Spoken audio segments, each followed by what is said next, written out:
Sometimes you just finish painting your army, but it feels like something is missing, something important. And then you decide to paint one more piece, and this time it will definitely be the last one.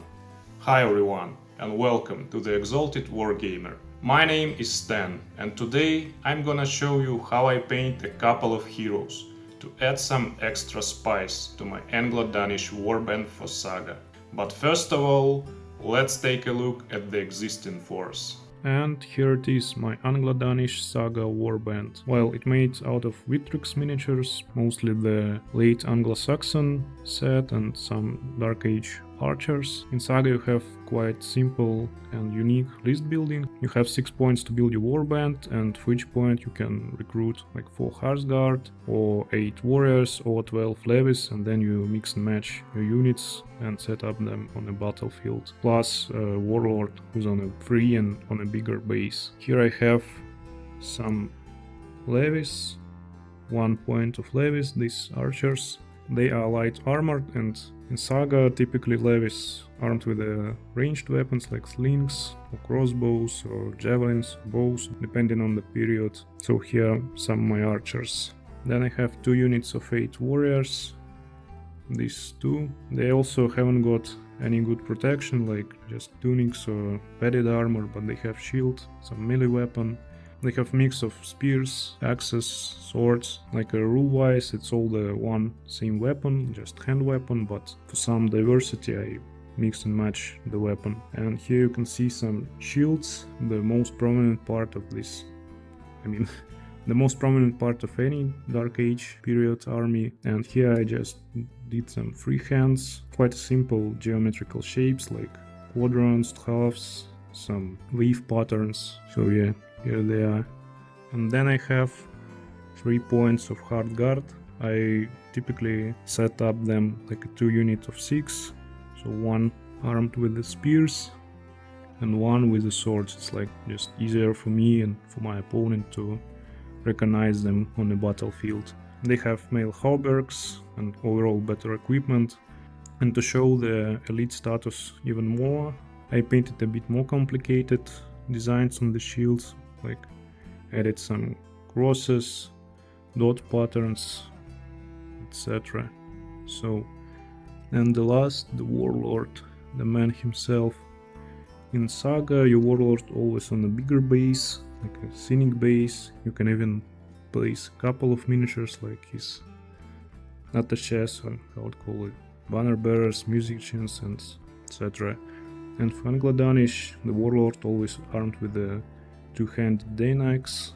It's the other type of equipment. I made some kind of diorama base with this tactical rock and a piece of ancient ruin. I believe it's from some set from Kings of War. And in the complete force, I really like how it looked together. I painted them using mostly greens, browns and yellow tones, some punch of red on the shields. I don't know why really, like for me that's how Dark Age army look, but they still have some individual colors. But to unify the whole force I used the same leather color all over the force and the same wood color, also this bleached, polished wood, the spear shafts and the inside of shields and the bows. So the last 2 things left to do is to add some special characters. You have kinda mercenaries that you can use for any faction almost. And I want to add the monk and the champion. And if you want more content just like this, go through all these YouTube things. Like, subscribe and share this video. Now let's get to the miniatures. And first of all, let's talk about the miniatures itself. So for the champion I chose this warrior body in a chainmail hauberk with this epic cape for more kinda heroic look, but I want him to stand out on the battlefield. So instead the regular like spear and shield or sword and shield or 2-handed axe, I chose this loadout with both spear and sword. The left hand with the sword came out from the command sprue, I believe from the banner bearer. Maybe it's completely not a historical look, but at least he looked like heroic and epic, and I still want to paint them freehand, so I glued the shield on his back. And I know that the rule-wise he should be equipped like a leader, so with two-handed axe, but I believe that's not a problem and nobody will be confused, so yeah. And for the monk, it's more straightforward build. I just pick these parts from the command sprue. It has some different options like the pull for the banner, the hand with the club, but I picked this cross and the open palm hands. So yeah, here they are. And first of all, we need to prime our miniatures as always. So I started with the black primer by the Vallejo, applying with the airbrush, but it's not really that important how I apply it. You can use like rattle can primer. And then over the black primer, when it completely dried, I sprayed this like reddish chocolate brown redskin shadow by the AK. And I cover all miniatures. It creates like nice readability and warm undertone. I find it just easier to paint over the brown than over the black. So the same for the monk, but it's really not important what actual brown you use or how you apply it. If you're comfortable with the rattle can primer, you absolutely can do that, but it's just easier for me with the airbrush and it's quite cold now, so yeah.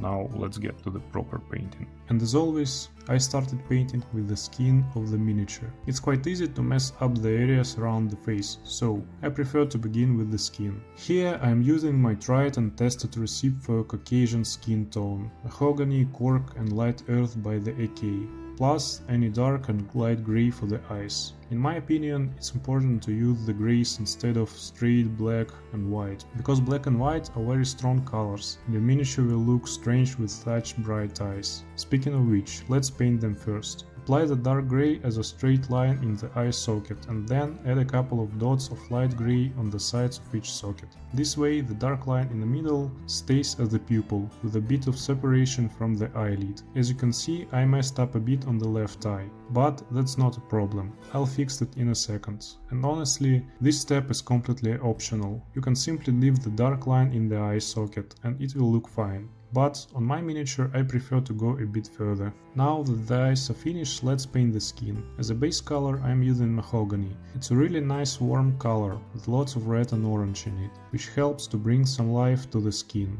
I apply it in several layers over the fists and face. Don't worry if you cover the brows or mustaches. It's easy to paint over the skin tone later. Next I started adding cork and mahogany. On regular troops I usually go straight to pure cork. But since I'm working on a centerpiece hero model, I want to make the transition softer. I begin highlighting with my mix, trying to leave some of the original color in the shadows. Then I switch to pure cork, highlighting the most prominent areas like the fingers, wrist, chin and cheek. For the final extreme highlight, I add some light earth to the cork. This time I focus only on the most exposed parts. On the left hand, it's just the knuckles and wrist. Because of the hand position, the fingers are all in the shadow. On the right hand, it's almost all the fingers and the palm, since the head is raised and exposed to the light source. I also add some extreme highlights to the chin. Typically, I would also place a highlight on the nose, but due to the nasal guard on the helm, we don't need to do that this time. And at this point, we are done with the skin. Now, let's start work on the clothes of the champion. As I said in the intro, I'm trying to use mostly greens, yellows and various browns for my army project. So let's begin with the green. I want a muted military style olive green, so I'm using these three colors from the World War II Russian uniform set. At first I wanted to paint the green cape, but then I remembered that my warlord already has one. So for a bit more visual interest, let's paint the green tunic on this champion. It's a really straightforward process. I base coated the tunic with darkest green, then started highlighting it with the lighter tones. Generally, I place highlights on the edges and upward facing areas, but I didn't worry too much about individually highlighting the wrinkles on the cuffs. I will add an oil wash later, which will improve readability, so for now I'm focusing mainly on the general light placement. And here it is, the tunic is finished. The next large and visually prominent clothing element is the cape. To draw more attention, I will paint it yellow. It will be quite a muted yellow, but still eye-catching.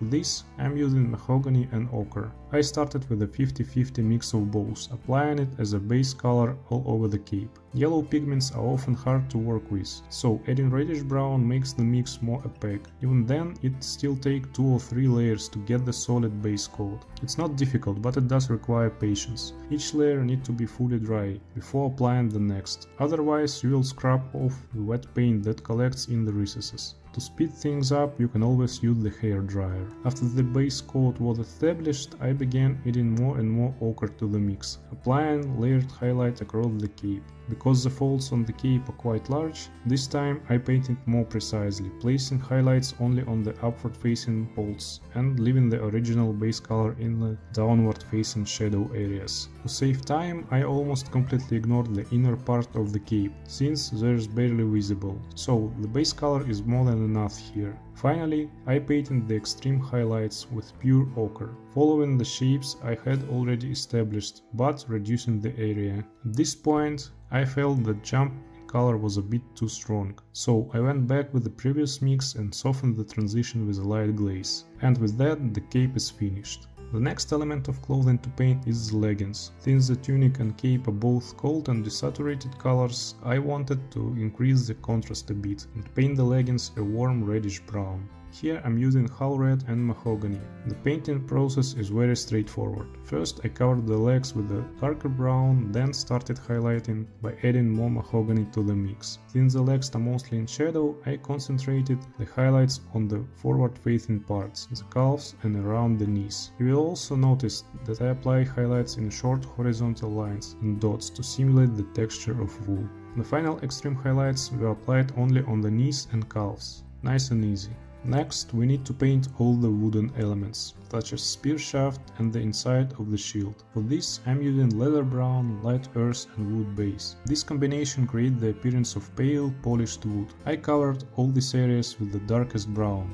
then highlighted them. First with a mix of leather brown and light earth, and then by adding a bit of wood base. To simulate wood grain, I painted long, thin, linear highlights along the planks. These areas aren't very large or particularly important, so feel free to add as many or as few highlights as you like.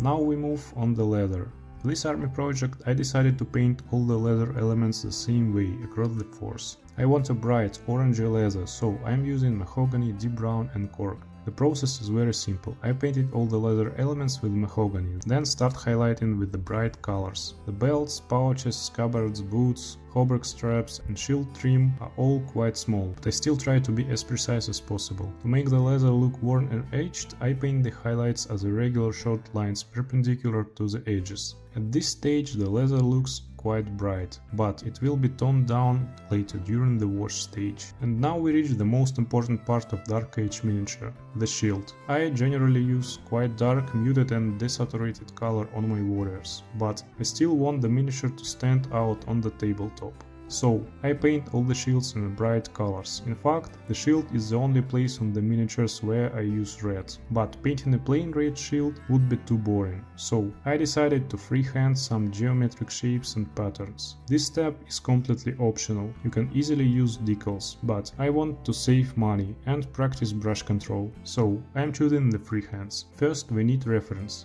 I looked through the transfer sheet on the Victrix website and picked some patterns. For regular warriors I choose the simple designs, but for the elite hardguard and heroes I want to go a bit further. This one look nice, let's try to recreate it. I always start with the main color, that covers the largest part of the design, in this case red. I painted the shield with wine red in a couple thin layers, then highlighted it with a carmine, concentrated on the brightest areas of the upper left quadrant of the shield. Next, I painted the white wave patterns. It's difficult to go straight to pure white, so I started with reddish grey, which is more opaque due to its brown tint. First I drew the general shape of the pattern, then fill it in. Remember, you can always use the base red to fix any mistakes. After establishing the shapes, I switched to warm grey and added highlights, again focusing on the upper left areas. Finally, I added a small red dots inside the white dots to create circles, and apply some tiny red scratches to represent battle damage. So yeah, it's really not as hard as it looked first, and I'm happy to spend a bit more time on my elite troops. Now we need to paint all the metal parts of the miniature. This is very straightforward. I'm using gunmetal for the iron parts, hauberk, helm, sword and spear. Also don't forget the nail heads on the shield trim. For the decorative elements I'm using rusty gold. It may not be historical accurate to have so many golden trinkets, but I want some contrast, and it would be too boring to paint everything steel or silver. So here I'm finished painting hero with the acrylics, and in the meantime I also painted the monk with the same principles and paints. So as you can see, I paint the robe the same way as the leggings here, like all the leather elements the same, the wooden parts are the same, and the hood painted the same way as the wood. At first I wanted to paint both the robe and the hood the same color, but I thought it would be too boring, so I picked to paint it in two different colors. Yeah, and like the rosary head wraps are painted the way I paint these white elements on the shield, and the same gold, the same skin. So yeah, you can just mix and match all these colors across your different troop types. Now for the final step, oil wash. This step is optional. You can leave the miniature as is or use acrylic wash. But as I said in the intro, I really like the effect the grey oil wash has on the color. It gives a very appropriate dark age look. The whole process is simple. I make the wash in a metal cup using a bit of Starship Fields oil, an interesting grey with a hint of green, and some white spirit. Mix it well with the old synthetic brush. Since I want more of a filter effect, I dilute the oil heavily to a wash consistency. Then simply slap it all over the miniature. Try to avoid excessive pulling, but don't stress too much. The biggest advantage of oil over acrylic is that you can wipe off the excess very easily. I then set the miniatures aside to dry. The exact time depends on your local condition, but usually 1 to 2 hours is enough for oils to stabilize. After that, I return to the miniature and wipe off the excess oil with the makeup sponge. This leaves the oil in the deepest recesses, just like a regular wash, and add a smooth overall filter. Nice and simple. After this, I left the oils dry completely overnight. The last thing left to do is cover the whole miniature with a matte varnish to seal the oils and remove any glossiness. Then I finished the base with some pigments and tufts, and call it done. I've already covered my bathing approach in previous videos, so if you want more detailed explanation, go check this out, for example this one. But now the minis are done, and I'm ready for the big reveal.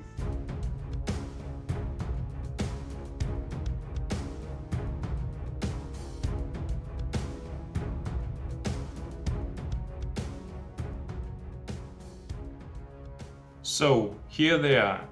Now my Anglo-Danish warband is finally complete. I really like how they look all together.